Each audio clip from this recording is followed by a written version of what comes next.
দুইটা অপরাধের শাস্তি, তিরমিজি শরীফের হাদিস, দুইটা অপরাধের শাস্তি আল্লাহ পাক রব্বুল আলামিন আখিরাতে যেমনি দিবেন দুনিয়ার জমিনেও দিবেন। দুইটা অপরাধের শাস্তি, অন্যান্য অপরাধ করলে আল্লাহ পাক রব্বুল আলামিন তাকে আখিরাতে শাস্তি দেন, দুনিয়ার জমিনে তাকে ছেড়ে দেন। কিন্তু এই দুইটা অপরাধ এইগুলা করলে আল্লাহ তাআলা আখিরাতে তাকে শাস্তি দিবেন, দুনিয়ার জমিনে তাকে শাস্তি দিবেন। তাকে আল্লাহ পাক রব্বুল আলামিন দুনিয়াতে বেইজ্জত করবেন, মানুষের সামনে তাকে লাঞ্ছিত অপমানিত করবেন। এই দুইটা অপরাধ হচ্ছে আত্মীয়দের সাথে সম্পর্ক নষ্ট করা, দুই নম্বরটা হচ্ছে জুলুম করা।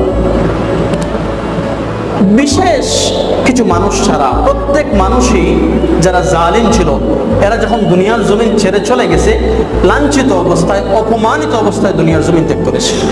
ইতিহাস পড়েন, ইতিহাস পড়েন, দেখেন আপনারা দুনিয়ার জমিনে যত জালেম শাসক ছিল, যত ক্ষমতাধর জালেম ছিল, এরা প্রত্যেকে যখন দুনিয়ার জমিন ছেড়ে চলে গেছে, প্রত্যেকেই লাঞ্ছিত হয়ে, অপমানিত হয়ে দুনিয়ার জমিন ছেড়ে চলে গেছে।